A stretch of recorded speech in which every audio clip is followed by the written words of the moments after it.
अस्सलाम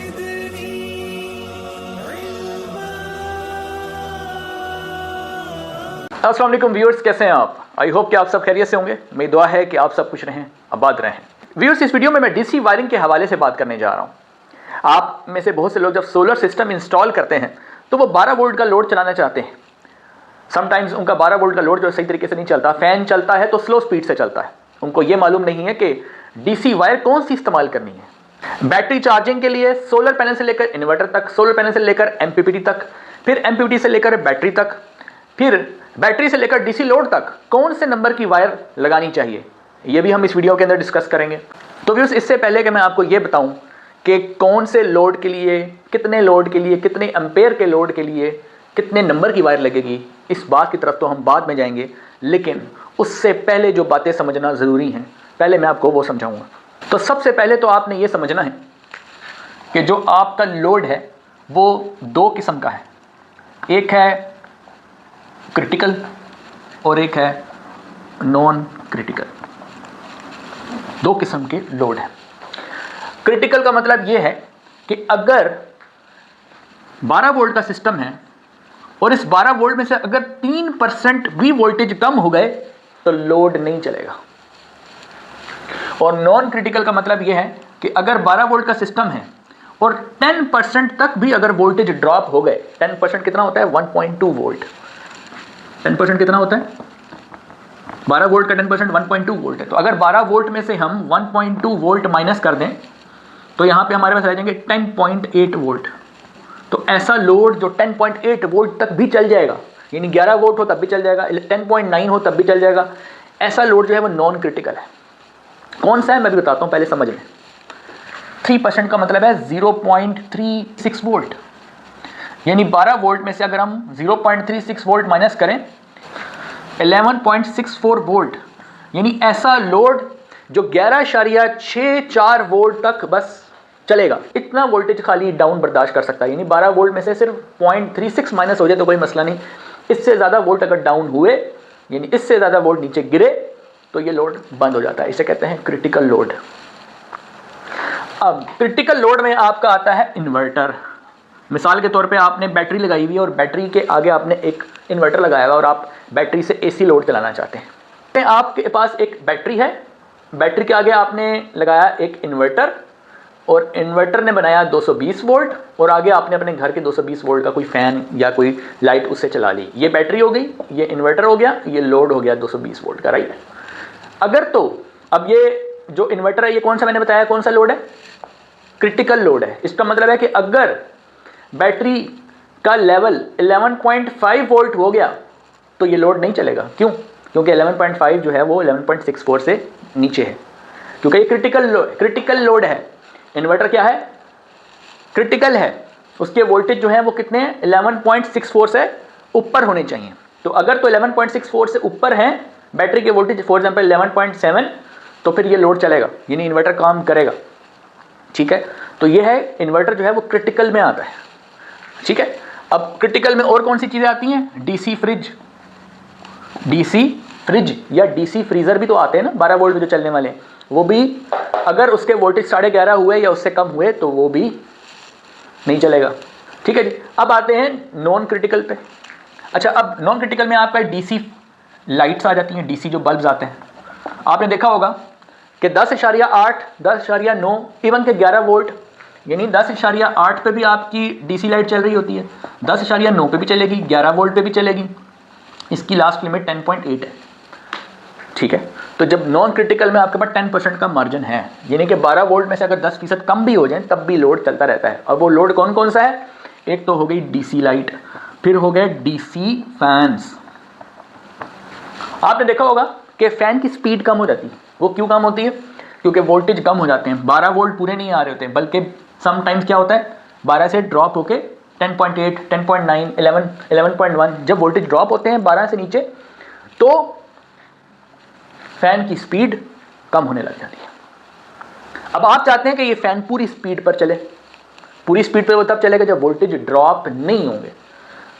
ठीक है, अब सवाल ये ज़हन में आता है कि वोल्टेज ड्रॉप होता क्यों है? वोल्टेज ड्रॉप यहाँ पे भी हो रहा है, यहाँ पर भी हो रहा है। यहाँ पे 3% तक मार्जिन मौजूद है वो ड्रॉप का, और यहाँ पे 10% मार्जिन मौजूद है। लेकिन हम तो ये चाहते हैं कि ये वोल्टेज ड्रॉप हो ही ना। ये वोल्टेज ड्रॉप आखिर हो क्यों रहा है? इस वोल्टेज ड्रॉप के होने से हमारे पंखे जो हैं वो अक्सर ख़राब हो जाते हैं, पंखे स्लो स्पीड पर चलते हैं। डीसी लाइट्स, डीसी बल्ब जो हैं वो भी अक्सर इसी वजह से ख़राब होते हैं कि डिम वोल्टेज आ रहे होते हैं, लाइट्स भी ख़राब हो जाती हैं। और भी डीसी जो सेंसिटिव इलेक्ट्रॉनिक्स हैं वो इस ज़ुमरे में आती हैं, सेंसिटिव इलेक्ट्रॉनिक्स क्रिटिकल में, वो भी वोल्टेज ड्रॉप की वजह से ख़राब हो जाती हैं। यही वजह है कि बहुत से लोग जो हैं वो डीसी सिस्टम से थोड़ा डरते हैं, हिचकिचाते हैं कि जो डीसी सिस्टम तो जल्दी ख़राब हो जाता है, वो तो डीसी फ़ैन ही जल्दी ख़राब हो जाते हैं। बाद लोग कहते हैं डीसी लाइट्स लगाओ तो चंद दिनों में ख़राब होने लग जाती है। वजह क्या है? वजह है वोल्टेज ड्रॉप का कॉन्सेप्ट हमें नहीं है। हम समझते हैं कि हर वक्त जो सी मर्जी वायर लगा दो 12 वोल्ट के सिस्टम में और हमारा लोड जो है बस चलना चाहिए 12 वोल्ट का। लेकिन हमें उसके पीछे की साइंस नहीं पता। हमें ये नहीं पता कि जो वायर हमने ला के लगाई है वो कौन सी वायर होनी चाहिए। अगर 10 मीटर पे पंखा है तो फिर कौन सी वायर लगानी चाहिए? अगर 20 मीटर पे है पंखा तो कौन सी वायर लगानी चाहिए? अगर लाइट 30 मीटर पर लगी है तो कौन सी वायर लगानी चाहिए? वो नंबर हमें नहीं पता। किस मटेरियल की वायर होनी चाहिए ये भी नहीं पता। वोल्टेज ड्रॉप का कॉन्सेप्ट क्या है ये भी नहीं पता। अब इससे आगे सबसे पहले मैं आपको वोल्टेज ड्रॉप का कॉन्सेप्ट बताऊंगा, फिर हम आगे चलेंगे। अगर किसी से आप सवाल पूछे कि 4 स्क्वायर mm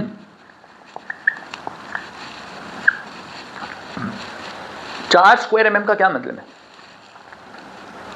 तो वो स्क्वायर की बात नहीं करेगा, बल्कि मार्केट में जब वायर लेने जाते हैं तो वो कहेगा 4 mm। कभी उसके मुंह से आप स्क्वायर नहीं सुनेंगे, या वो बोलेगा ये 6 mm की वायर है। एक्चुअली वो mm नहीं है, वो स्क्वायर mm है। और इन दोनों बातों में बहुत फर्क है जो कि समझना जरूरी है। ये है आपकी वायर टोटल जो आप लेकर आए। डीसी वायर के अंदर बहुत सारी वायर कॉपर की पतली पतली इसके अंदर होती हैं,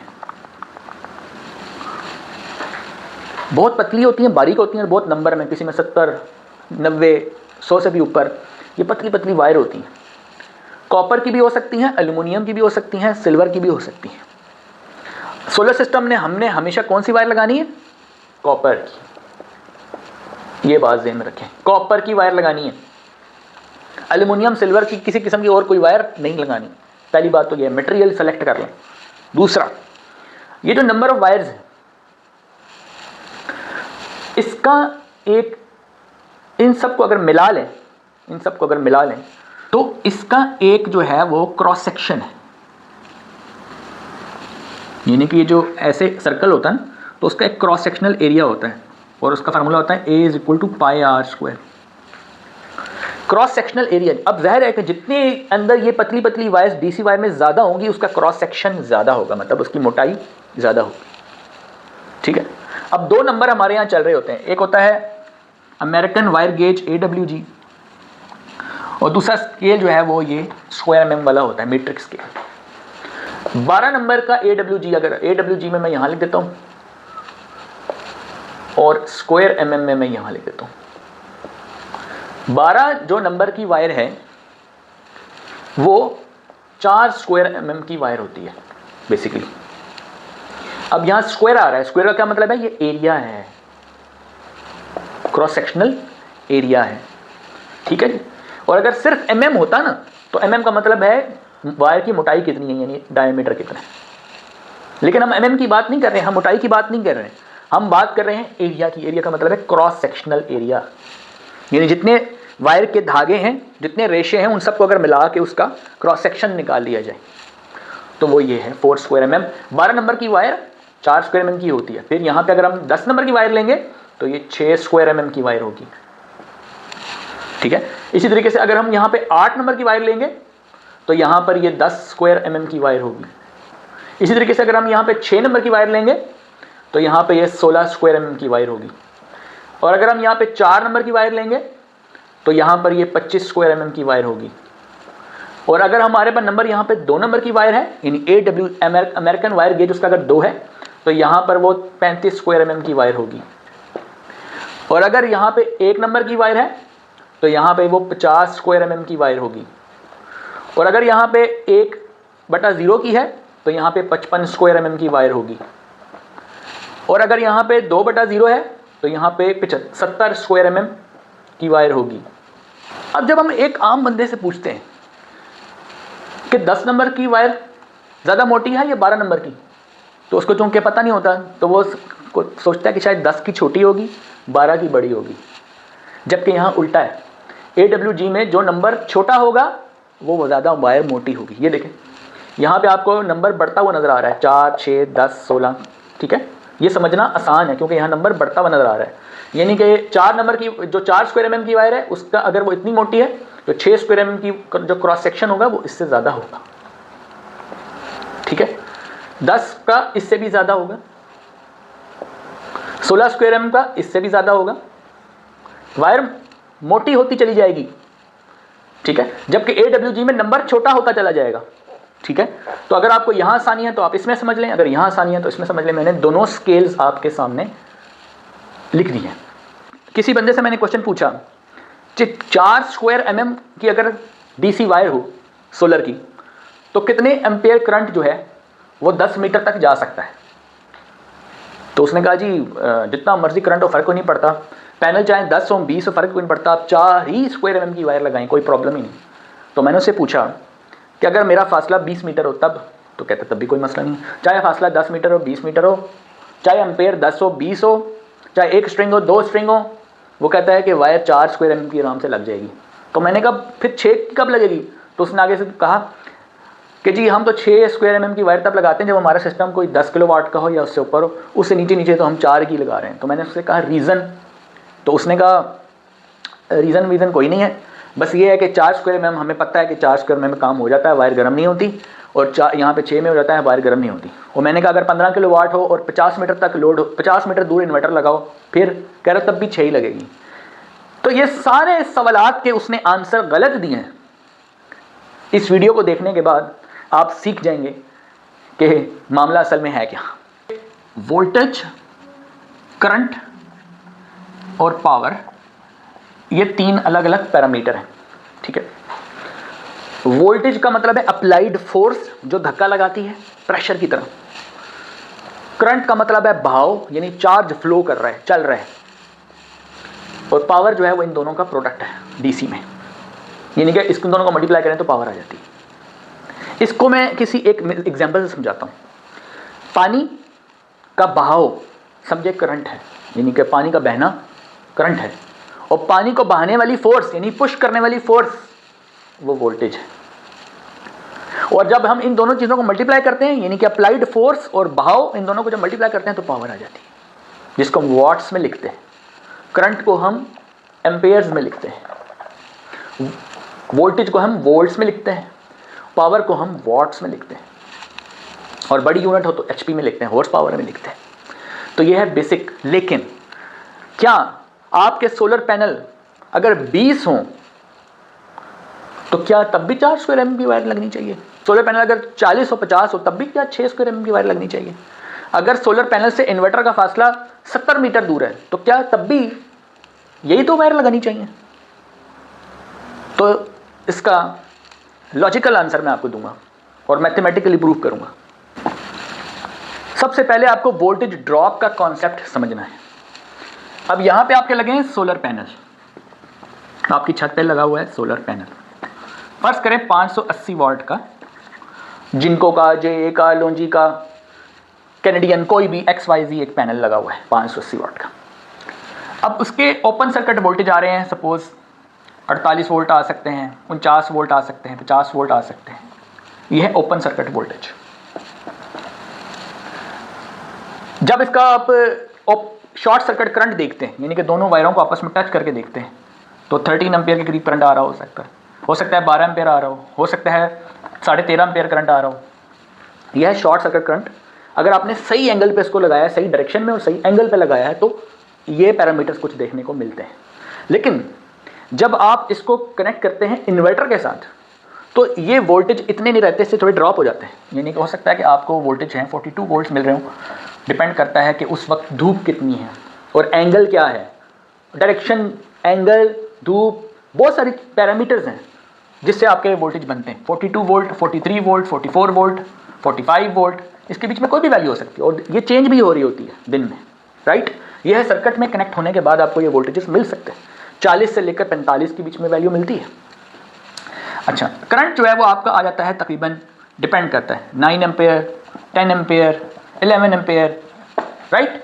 ये आपका करंट हो जाता है, क्योंकि 580 वाट का जो पैनल होता है वो तकरीबन आपको 420 से लेकर 430 वाट तक पीक आवर में दे रहा होता है। अच्छा, अब ये पैरामीटर हैं जो आपको मिलते हैं। अब जब ये पैनल आप लगाते हैं अपनी छत के ऊपर और इन्वर्टर आपने लगाया हुआ है फर्स्ट फ्लोर पे और पैनल लगाया हुआ है तीसरे, चौथे, 5वें फ्लोर पे, यानी बहुत दूर, और फासला हो सकता है 30 मीटर हो सकता है 40 मीटर हो, पैनल के पास वोल्टेज इतने हैं और करंट इतने हैं सपोज, लेकिन जब ये फासला तय होगा 30 मीटर का, 40 मीटर का, 35 मीटर का, 25 मीटर का, तो क्या ये वोल्टेज और करंट वही रहेंगे? जब फासला तय होता है ये वोल्टेज ड्रॉप होने लग जाता है। यानी अगर यहां से वोल्टेज आ रहे थे 42, तो जूं फासला तय होगा तो ये 41 भी हो सकता है। इन्वर्टर तक पहुंचते पहुंचते वोल्टेज 40 भी हो सकती है, इन्वर्टर तक पहुंचते पहुंचते वोल्टेज 38 भी हो सकती है। यानी फासला जितना ज्यादा तय होगा वोल्टेज ड्रॉप होता जाएगा। कौन से पैरामीटर हैं जिस पे ये वोल्टेज ड्रॉप डिपेंड कर रहा है, अभी मैं आपको वो बताता हूं। वोल्टेज ड्रॉप का जो फार्मूला है वो है 2LIR डिवाइडेड बाई 1000, और एक फार्मूला और मैं लिख देता हूं 2LI rho divided by cross sectional area. अगर आपको ये समझ में आ गया तो आपको पूरा कॉन्सेप्ट क्लियर हो जाएगा। ये जो वोल्टेज ड्रॉप है, यानी वोल्टेज का फासले के साथ कम हो जाना, ये किन किन चीज़ों पर डिपेंड कर रहा है। नंबर 1, लेंथ के ऊपर, यानी अगर आपका फासला पैनल से इन्वर्टर का 10 के बजाय 20 मीटर हो गया तो लेंथ क्या हो जाएगी, बढ़ जाएगी। जब लेंथ बढ़ जाएगी तो इधर वोल्टेज ड्रॉप भी बढ़ जाएगा। ये अभी मैं पीछे एक्सप्लेन कर चुका हूँ कि जितना फासला बढ़ेगा उतना वोल्टेज ड्रॉप, यानी उतना वोल्टेज पीछे की तरफ जाएगा, कम हो जाएगा। अच्छा, नंबर 2, करंट। वायर में जितना ज्यादा करंट होगा उतना ज्यादा ड्रॉप होगा, ठीक है जी। तो जितना ज्यादा करंट उतना ज्यादा ड्रॉप। Number 3, resistance. अब ये रेजिस्टेंस जो है ना, ये टेबल से ली जाती है इस फार्मूले में, और उस टेबल के अंदर जो है ना, ये इसकी जो यूनिट है वो है ओम पर किलोमीटर, ओम पर फीट, ओम पर मीटर, ओम पर किलोमीटर, तीनों किस्म के टेबल आपको मिलेंगे। यानी 1 किलोमीटर फासला तय करने के बाद कितने ओम, ये भी हो सकता है, या ओम पर मीटर, यानी हर मीटर के बाद रेजिस्टेंस कितनी चेंज हो रही है। मैंने बताया ना, लेंथ बढ़ेगी तो रेजिस्टेंस भी साथ साथ बढ़ती जाएगी। तो ये तो टेबल से आपको पता चलता है। और ये जो वैल्यू है ये डिपेंडेंट होती है किसके ऊपर, मटेरियल के ऊपर। ये नीचे वाले फार्मूले में जरा गौर से देखें, एल यहाँ भी है, आई यहाँ पे भी है, लेकिन यहाँ 2 चीज़ें और हैं। एक है रो का मतलब है मटेरियल। कौन सा मटेरियल है, कॉपर है, एल्युमिनियम है, या कोई और मटेरियल है, क्योंकि ये रो की जो वैल्यू है रेजिस्टिविटी की, ये मटेरियल डिपेंडेंट होती है। क्रॉस सेक्शनल एरिया, ये देखें, अगर आपकी केबल की मोटाई ज़्यादा हुई, ये इन्वर्सली प्रोपोर्शनल है, तो वोल्टेज ड्रॉप कम होगा, क्योंकि ये इन्वर्सली प्रोपोर्शनल है। नीचे लिखिए, ऊपर लिखिए, यानी केबल की मोटाई ज़्यादा हुई यानी ए की वैल्यू बड़ी हुई, गेज बड़ा हुआ, AWG नंबर छोटा हुआ और स्क्वायर मीटर नंबर बड़ा हुआ, यानी वायर मोटी हुई, बड़ी हुई, यानी क्रॉस सेक्शन एरिया बड़ा हुआ, तो वोल्टेज ड्रॉप क्या होगा, कम होगा।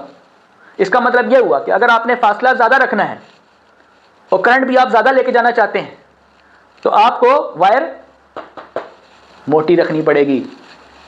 इसका मतलब यह हुआ कि सारी गेम जो है वो लेंथ की और करंट की है। अगर आपको लेंथ, करंट और मटेरियल और एरिया, ये 4 ही चीज़ें हैं। अब मटेरियल तो आपको मैं बता दिया, आप फिक्स कर लें कॉपर, तो पीछे रह गए 3 पैरामीटर। कौन से, लेंथ यानी कितना फासला, नंबर 2 अमाउंट ऑफ करंट यानी कितना करंट आप लेके जाना चाहते हैं उस फासले तक, और तीसरी चीज़ वायर की मोटाई कितनी है।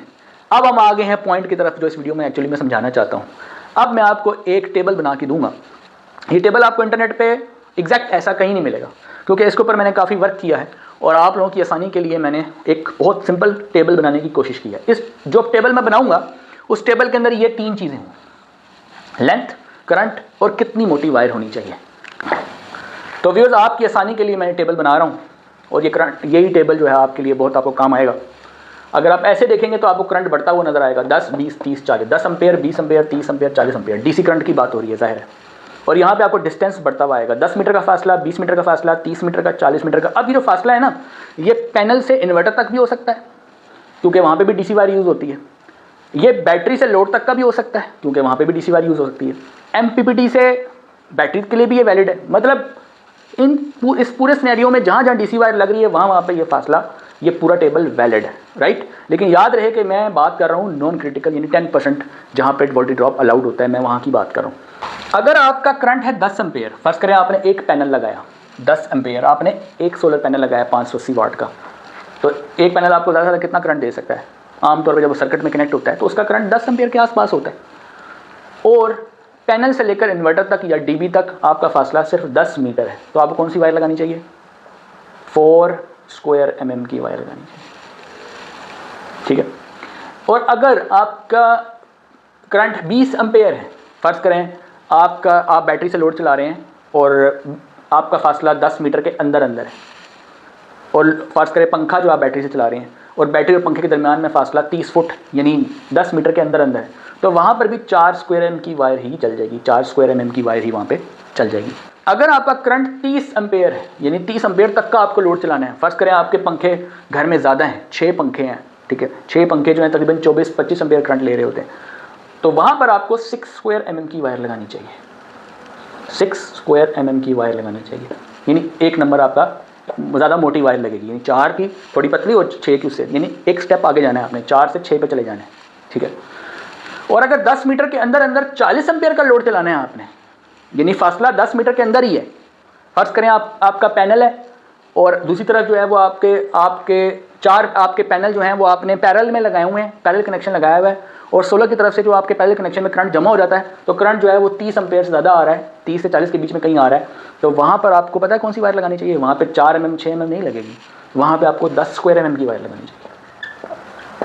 तो अब आपको वो बात याद आई होगी जो मैंने पहले आपको बताई कि बहुत से लोग जो हैं, जब मैंने उस बंदे से सवाल पूछा कि जी अगर 10 मीटर फासला हो और मेरे पैनल इतने लगे हों तो कौन सी वायर? तो उसका जवाब था कि 4 और 6 ही लगती है बस, तो 4 और 6 से ऊपर कहीं लगाने की ज़रूरत ही नहीं है। जबकि एक्चुअल लॉजिक अब आपको समझ आनी चाहिए कि वोल्टेज ड्रॉप का सारा मसला है, और वोल्टेज ड्रॉप जो है वो L, I और R ये 3 फैक्टर है।